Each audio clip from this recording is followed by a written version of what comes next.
Salut à tous, c'est le Gentleman Driver et soyez les bienvenus pour la troisième vidéo de la chaîne. Aujourd'hui, je vais vous présenter la compacte sportive la plus connue du marché. Il s'agit de la Golf GTI. Alors il est vrai que depuis la Golf 3, beaucoup ont reproché à Volkswagen d'avoir trop embourgeoisé sa Golf GTI. En 2013, pour sa 7e génération, ils ont donc décidé de sortir deux Golf GTI, la classique avec 220 chevaux qui est bourgeoise comme ses ancêtres et la Golf GTI Performance qui est censée être plus affûtée et nous allons voir ensemble si elle porte bien son nom. Née en 1974, la Golf a bientôt un demi-siècle de carrière. Sa version sportive, GTI, pour grand tourisme à injection, est devenue une véritable légende. Et avec déjà 8 générations, le succès se poursuit inlassablement.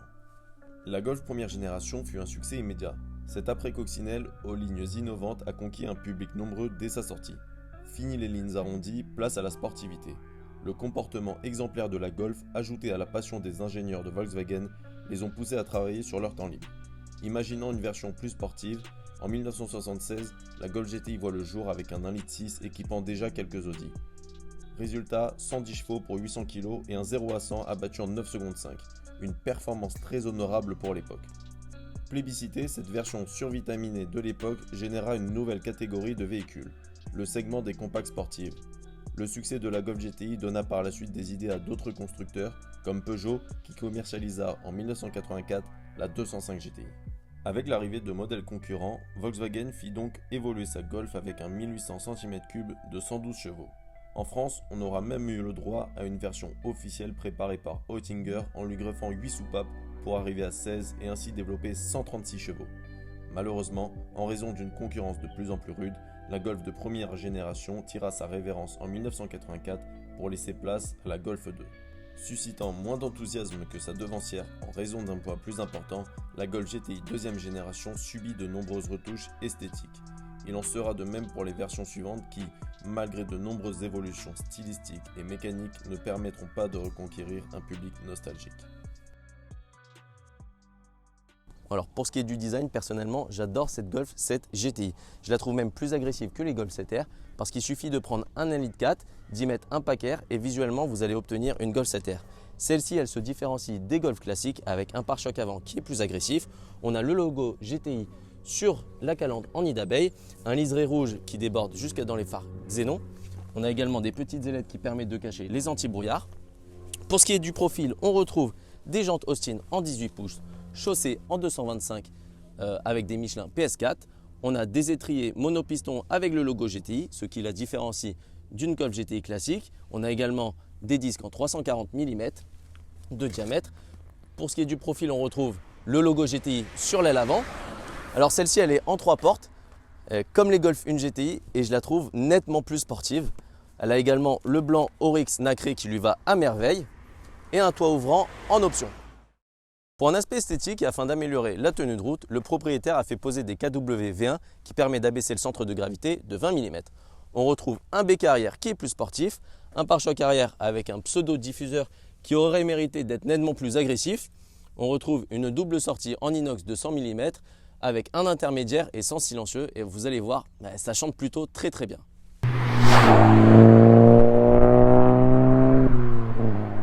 Allez, on se retrouve à l'intérieur de cette Golf 7 GTI Performance qui a une finition quasiment irréprochable. On trouve notamment ces sièges semi-baquets avec la fameuse sellerie écossaise comme sur la Golf 1 GTI. Elle possède les bourrelets en alcantara et en cuir, c'est une option. Le maintien est quasiment irréprochable. Pour ce qui est du volant, il est en cuir 3 branches avec le méplat, le signe GTI. Il est également multifonction et réglable en hauteur et en profondeur. Pour ce qui est des compteurs, ils sont gradués à 280 km/h avec une zone rouge qui débute à 7200 tours minute. Alors celle-ci dispose de la boîte mécanique 6 rapports avec le pommeau en balle de golf. Elle a également le pédalier en aluminium, des seuils de porte rétro éclairés rouges. Et pour ce qui est de la console centrale, elle est positionnée vers le conducteur, ce qui donne un aspect beaucoup plus sportif comme sur les BMW et la finition est en carbone. Mais la finition, elle n'est pas en carbone, putain.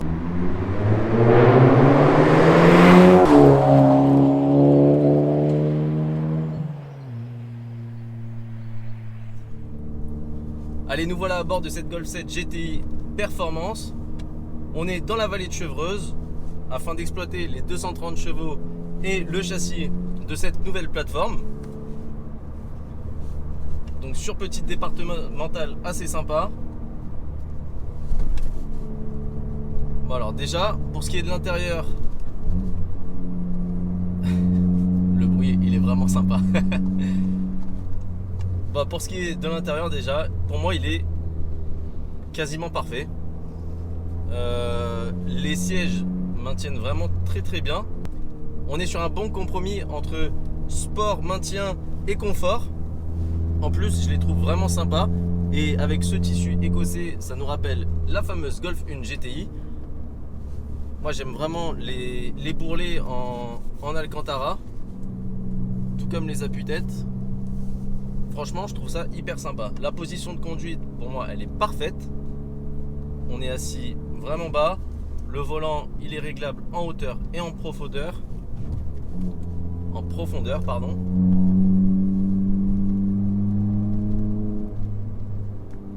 En plus, il est super sympa le volant.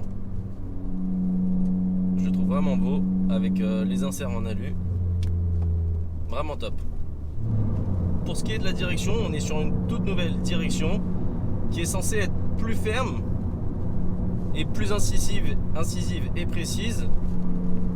Alors la précision elle y est, en revanche je la trouve un petit peu trop assistée et légère.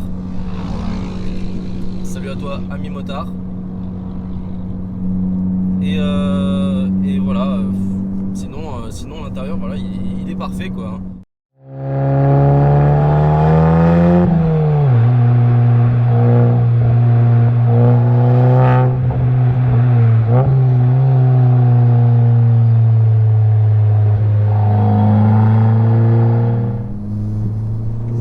Alors comme je vous l'ai dit,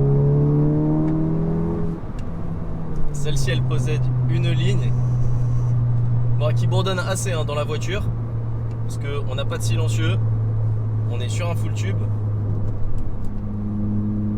mais voilà ça donne un petit peu de caractère à cette voiture. En parlant de caractère, on va parler du moteur. On est sur un tout nouveau bloc qui n'existait pas auparavant avec 230 chevaux et 350 Nm de couple qui sont disponibles entre 1600 tours et 4500 tours minute. Donc on a vraiment un couple disponible sur une belle plage. Mais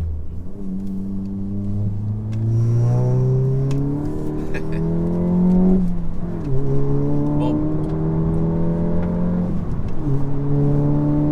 pour 230 chevaux, il marche vraiment bien. C'est vrai que sur les Audi S3, il développe 300 chevaux. Sur la Golf R, il développe également 300 chevaux, mais on n'a pas du tout. Il y a un motard derrière.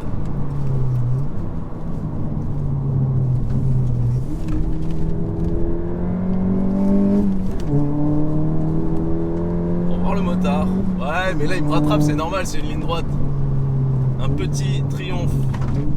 Je sais pas si c'est un speed triple ou un street. Bon, et qui a dit qu'une Golf ça s'ouvrirait?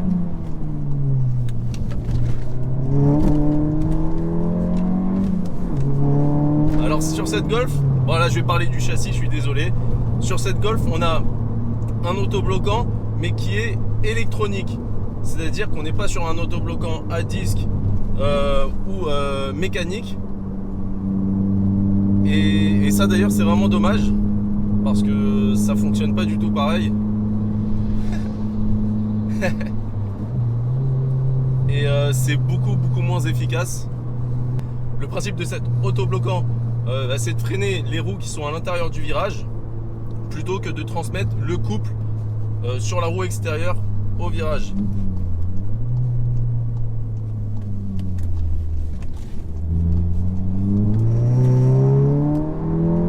Mais il marche vraiment fort lui, c'est normal.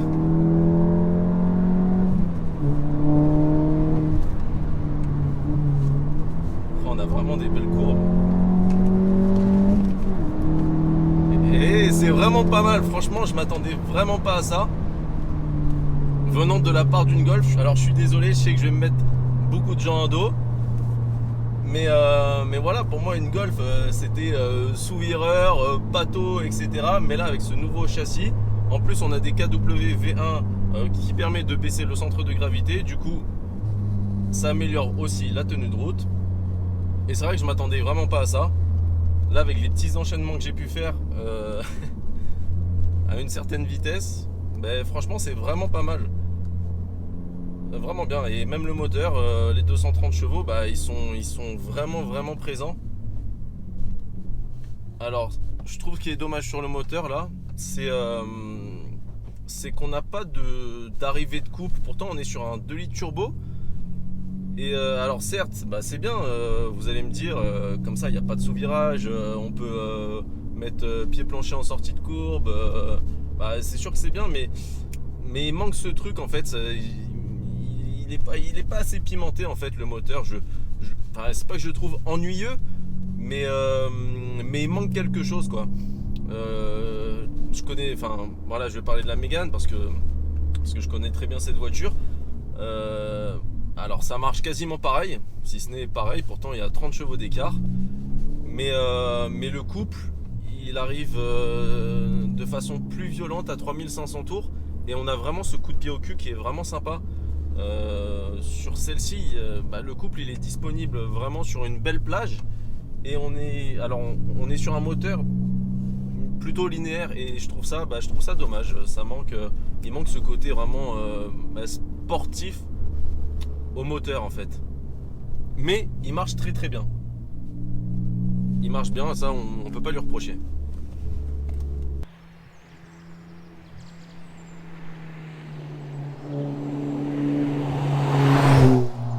On va parler de la boîte. Alors j'adore les boîtes mécaniques. Voilà, moi je préfère les boîtes mécaniques aux boîtes auto, aux boîtes à palettes, séquentielles, ce que vous voulez. Parce que je trouve que ça amène un côté sportif à la conduite.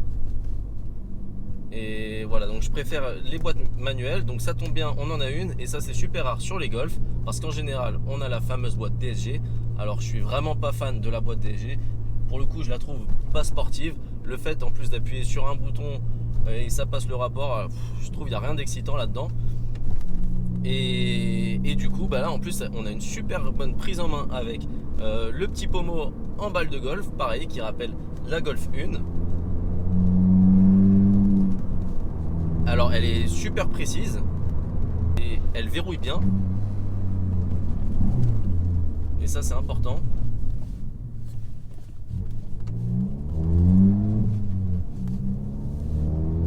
Bon, les rapports de boîte sont peut-être un poil longs, mais franchement ça reste dans la moyenne. Et par contre, bah pareil, je la trouve un peu trop assistée. Alors, en général c'est vraiment sur quasiment toutes les boîtes du groupe VAG. Sur les Audi c'est pareil. Le peu de boîtes mécaniques que j'ai pu conduire sur des Audi, bah voilà, c'était vraiment, je sais pas, c'est trop assisté. Il faudrait qu'ils prennent exemple plutôt sur les japonaises. Les japonaises font des boîtes manuelles extraordinaires, vraiment qui très précises, avec un débattement hyper court, et ça c'est vraiment sympa. Bon alors, et parlons du châssis. Celle-ci elle a une toute nouvelle plateforme qui a été rallongée de 5 cm.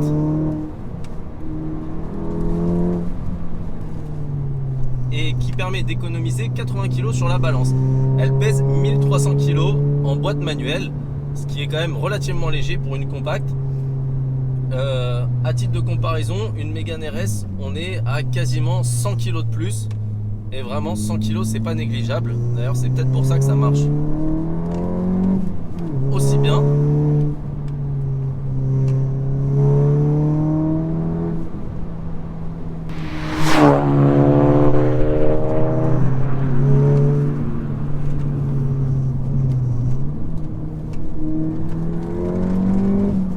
Et avec la boîte manuelle, c'est hyper sympa.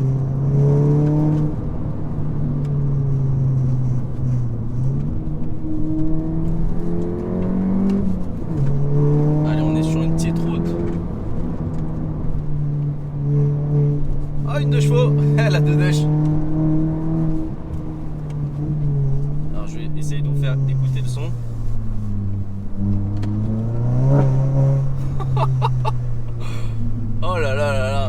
allez-y.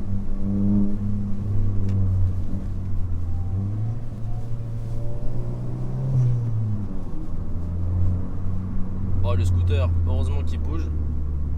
Parce qu'il nous embête un petit peu.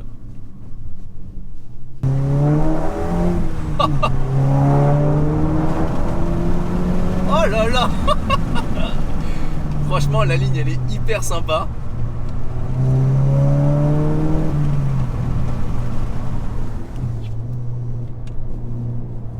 Le train avant, il est vraiment relativement précis. Oh, la route.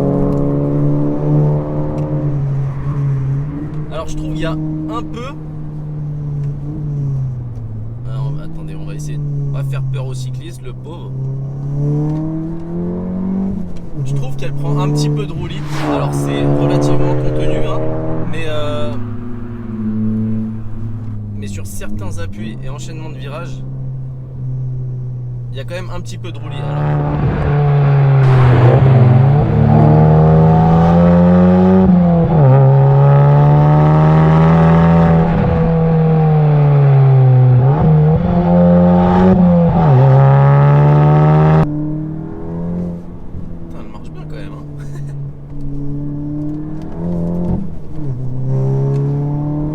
D'adhérence du train avant. Et par contre, les monopistons, ils doivent être bien balèzes parce que je trouve qu'elles freinent vraiment pas mal, hein. Bon, alors la pédale, elle est un petit peu molle, peut-être pas assez précise aussi la pédale, mais franchement ça freine super bien. Allez, je vais vous faire écouter.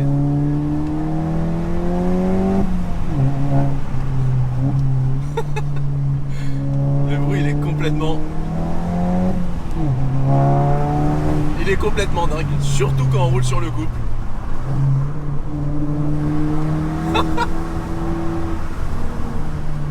Il est incroyable. Franchement, la ligne, elle est dingue.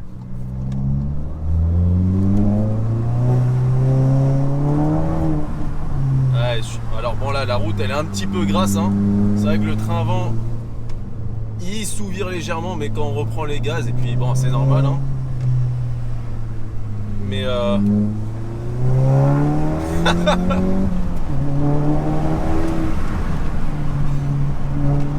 c'est vraiment sympa à conduire, hein. Enfin une Volkswagen qui est cool à conduire.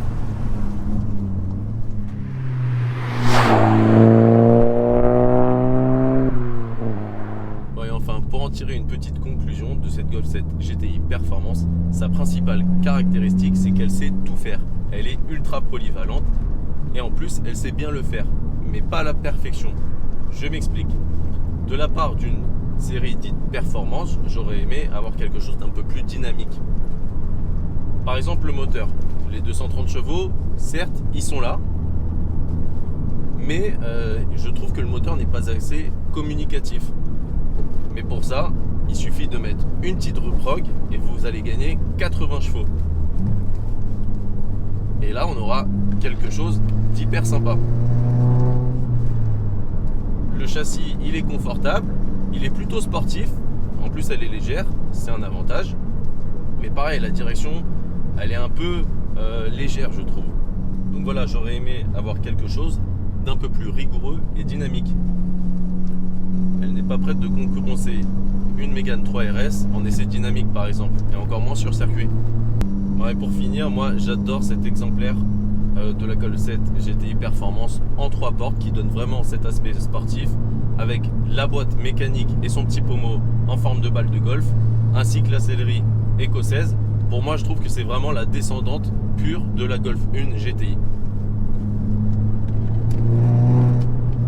Bon, et enfin, si tout comme moi t'as aimé l'essai de cette Golf 7 GTI, n'hésite pas à lâcher un petit pouce bleu, écris un commentaire, dis-moi ce qui va ou ce qui ne va pas, et n'hésite pas à t'abonner à mon Instagram qui s'affiche juste en bas, le Gentleman Driver. Sur ce, je te dis à une prochaine vidéo. Ciao.